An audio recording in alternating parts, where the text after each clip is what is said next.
Okay, here we have the Iris terminal, and I'm going to go through a few demonstrations about how to operate this device. Specifically, I want to show you here. Here's the RGB camera, which is 2 megapixel. It's the same as the face devices that we use, the UBio-X Pro Lite. This is the RGB/color camera. And on the Iris, here's the one main difference that we use is the 5 megapixel camera, because it has to actually get a lot of details from the Iris in your eye. So it has to use a very high resolution camera for that. As you can see, the camera is tilting up and down. That's the auto tilt function. So it's sensing the different height, or the height of the person going a short person or a taller person, and it'll auto adjust according to that. So next, we're to show a demonstration of enrolling the Iris. Okay, now we're going to register the user with the Iris and fingerprint options, and I'll guide you through how that's done. It's just basic standard menu settings as our other terminals are. We go to the user, add a user, the next available ID. And then of course you have the option for fingerprint, card, password, and Iris, the main purpose of this terminal. Now, as I said before, when you register the Iris, it's registering both eyes to have the best quality when doing the authentication capture. So you have to be within, say, 50 centimeters of the device, and we're going to start, and you're going to see the camera adjusts automatically, and one for the left and right eye progress bar, and it captures pretty fast.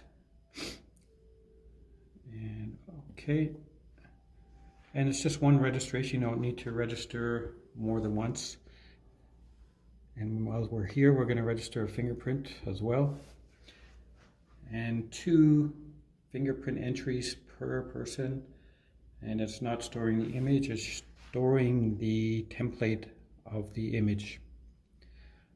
And okay, I'll just demonstrate the fingerprint Iris. So you have to turn them on, so they're either fingerprint or Iris. Okay, save it.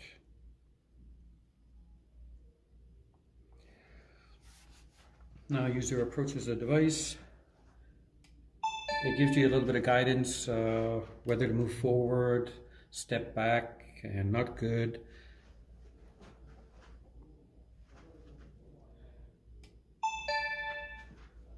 Obviously, wearing a mask does not affect this because this is only looking at the eyes, not the face. So that should be no problem.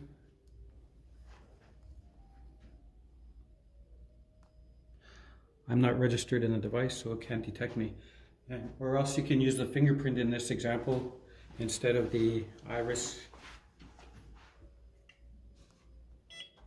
because we had set for the Iris or fingerprint. And just let me show quickly, modify the user number 1.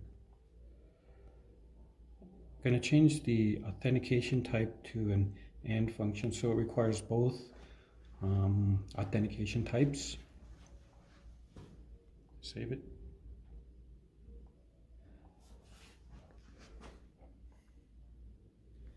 So then immediately jump to the fingerprint, because the Iris was caught already. We'll do that again because it was too quick.